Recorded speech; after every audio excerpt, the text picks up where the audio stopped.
way you understand it. A savior, one word. What else? A deliverer, another word. What else? A redeemer. A redeemer, good word. Another, what else? For example, Christ. We'll get to that in a minute. No accident. No, mamash lo. What else? Yeah, but we're getting Redeemer, what did you say? Savior, what was said there? What was the word? Deliverer. Deliverer. Anything else? He also ushers in the end. He's what? He ushers the end. He ushers the end. So there's something about With the a beginning. Messiah or the Messiah that is utopian in nature, but can also be a revolving door. In other words, the end of one era and the beginning of, right? So the end of one, which is ultimately the beginning of another era. It depends And on. one that better era. So One now. that's supposed to be better. So what else? What else? What else? Guys, you forgot a warrior, mighty one, to vanquish everybody who stands in his way. He has to be just. He's a man. Well, we don't want to make it impossible for him. Well, we don't know well, he's the Messiah. Don't worry about him. We don't know those things. Yes, we do. I'll show you in the text. Okay. Absolutely. We don't know yet. To bring a world of Well, peace. it's not a text I wrote. To bring a world of peace. Okay, so he's a peacemaker, right? But he's also a war maker. Who is he? Now I ask you not who by name. Who? Who is he? Don't tell me a descendant of David. That's not what I... Who is he? Where does he come from? God's representative. He's what? God's representative Okay. on earth. God's representative on earth. But from within the people. Oops. But what? From within the people. Whoa, wait. You're mixing now. Can I erase this? You all good? You can read it anyway. I mean, the concept wasn't that he was an angel that came down from heaven. Whose Sit concept? here and I'll sit there. The Jewish concept. Well, you'll see. First of all, I hope you understand right from the get-go that there is more than one Jewish concept. And that's what I'm trying to show you. But guys, when we're talking about the Messiah, we are not clear about the positioning of this entity within the earthly or the divine. There is a level of ambiguity that is inherent to the identity of a Messiah. And that, at that point, has nothing to do with the Messiahs that I talked to you about from the biblical monarchies. Because then, without exception, there were not only human beings, not only mortals, or even human beings who the Bible criticizes quite heavily. I mean, Shaul was a Mashiach. He was a Melech Mashiach. And look at him. Okay? So we're talking about something else. The term Mashiach is now actually appropriated from the earthly to the semi-divine or the altogether divine. And let's see what happens. If this is the line between the earthly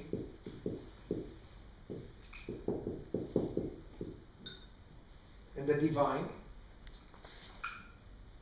we have no objection to the fact that all the kings of Israel, all the prophets of Israel, unlike sometimes other prophets in other cultures, and all the Kohanim of Israel, all of these people who negotiate God and mankind, they come from which realm? Human. They come from here. Right? Anyone wants to argue with that? No. We all know that they come from here.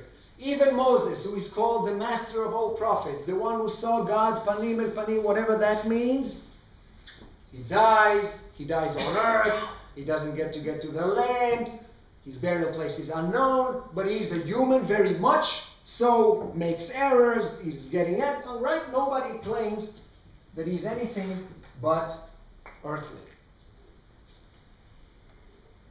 The notion of the Messiah is in many ways a projection, and here comes the combat, here comes the beginning of the deviation. The Messiah is very much a projection of human disbelief in its own ability to redeem itself. Cool. Otherwise you Very wouldn't need good. it. Hmm? Otherwise you wouldn't need it. We'll see in a minute if we do. But the reason I asked all those questions, and by the way, the trail I'm taking you on right now, those of you who are quick enough could say to me, Zohar, that what you just said leads to some sort of a Nietzschean philosophy. It's almost God is dead kind of thing, that the Messiah is dead kind of. I don't need the Messiah in order to vindicate my own life. Well, that's not where I'm going. What I'm saying is we are going to take a journey today that kind of looks again at the concept and may see that even in ancient sources we find those two models side by side, and that the Jewish tradition for the most part had opted for the second model rather than the first one. And that the deviation between the two happened sometime around the destruction of the Second Temple, and that is in the advent of early Judaism, or early Rabbinic Judaism, which equals in time and space to the nascent birth of Christianity. Why? Because we can find in the same biblical texts both versions side by side, and I'll show them to you. One that claims that there is a Messiah that can be identified as a form of a man, but exhibits divine attributes. In other words, someone, like you said, who came from here to here, whereas other texts who come and say, no. There isn't such a thing at all in our mindset. A man is a man, is a man, is a man. And my friends, if you know a little bit about the New Testament and about the inner arguments of the very language that was used in the New Testament, do not take lightly the fact that there was a major discussion between early Christian scholars until the 4th century whether Jesus Christ should be called the Son of God or the Son of Man. And both versions appear. And this is one of the reasons. Because what happened here in early Christianity was the very center of the combat of two schools of thought. Can there be a divinity in the form of man coming to earth? Or is man always a man with all the foibles, all the problems, and basically he gives a divine message. In other words, we're talking about the distinction between the message and the messenger. In Judaism, there is always a distinction. Vayomar Moshe et dvar Elohim le'emor. And Moses said the word of God. Ta ta ta ta ta ta ta. In Christianity, Jesus now introduced himself, I am the Word.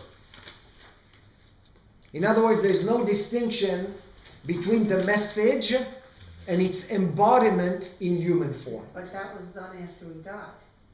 That was done after he died. Yeah, of course. I mean, he did not claim himself to be... Well, we don't know. We don't know, because the same thing you can say about Moses and about anybody else. We don't know whether they claimed it or not. What is important for us to understand, that this is the way that Jesus is understood in Christian collective memory. You know, I am the Word. And this is the way he's taught. I mean, in other words, that when divinity now comes to earth, cloaked in human form, in many ways, it is now the divinity and the word that the divinity says is one and the same.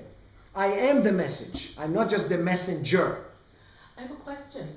The concept of the Messiah in Judaism, whether you think it should be attributed to a model like Jesus, who was considered divine and came to earth, what is the I mean, if people are praying for the Messiah to come, and some people say he's coming on Friday, we have Chabad people in my neighborhood who say, and there's a guy who every single Friday, should we order an extra challah?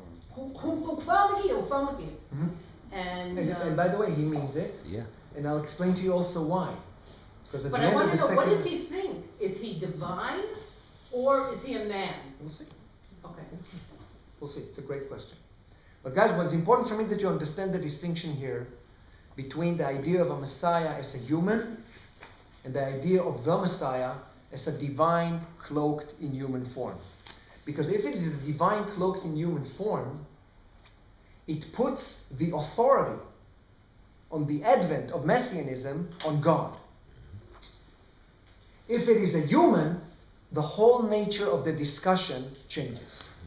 May I ask, in my ignorance, why I never heard that the Messiah would be cloaked in human form? Why you never heard that? I never heard that concept.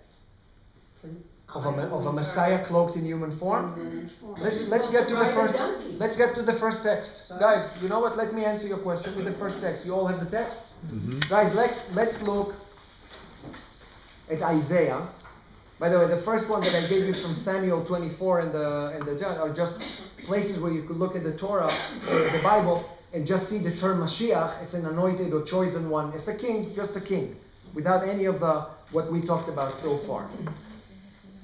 Let's read together one of the most celebrated verses, which is actually the central verse that deals with the Messiah in certain Jewish circles, and that is from Isaiah, who, intrinsically enough and not incidentally, is the most popular prophet in Christianity.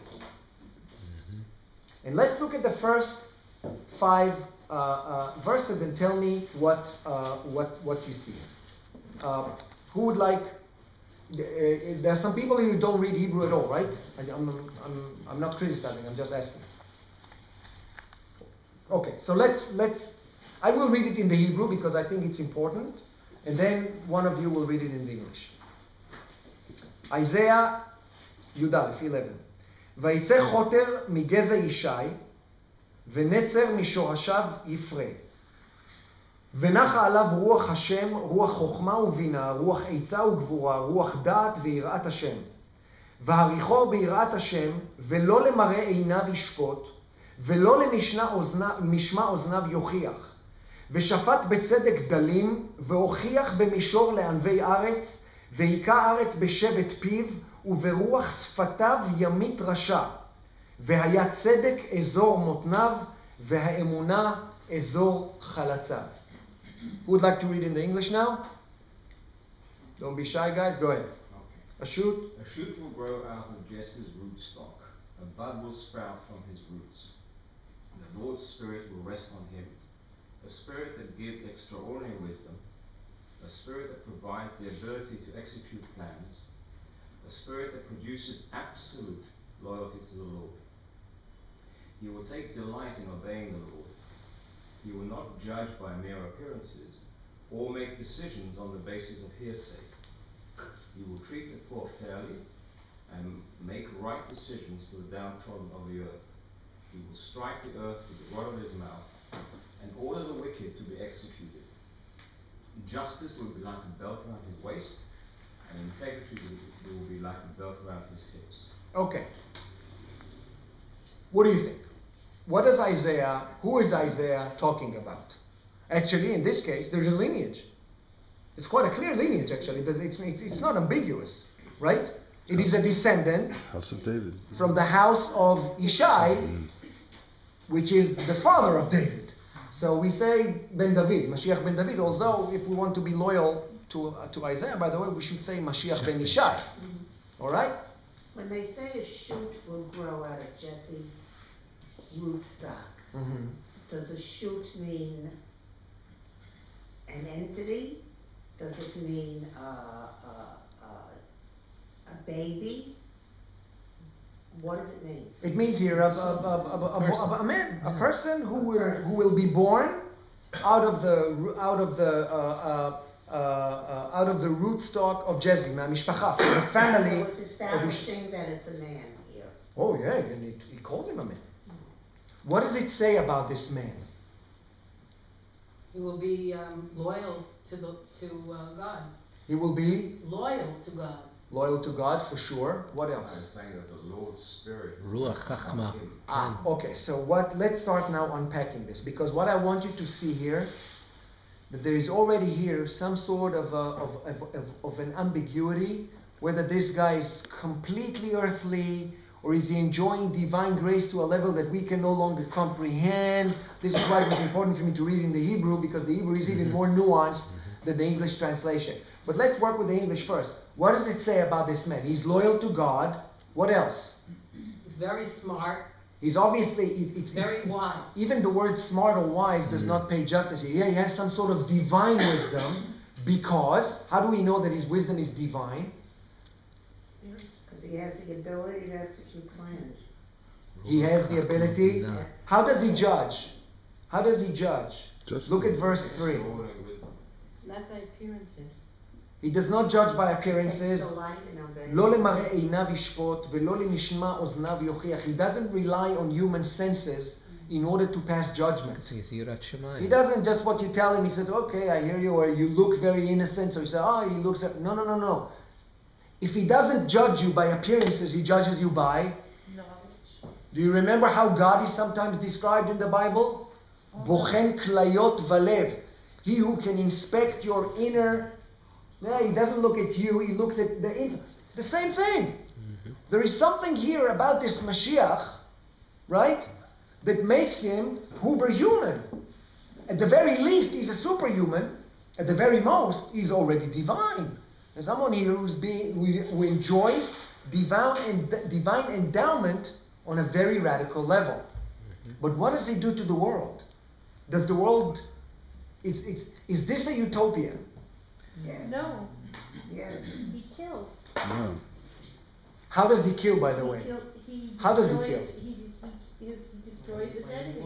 How? With the rod of his mouth. No, not just ruthlessly, that's for sure. But how? With the rod of his mouth. What is the rod of his mouth? V'shafat, okay. V'shevet piyo. Ve'ika eretz v'shevet piv. In other words, with his word, people vanquish. With his word, the only one whose speech animates in the Torah is God. Is this where the word is mightier than the sword comes from?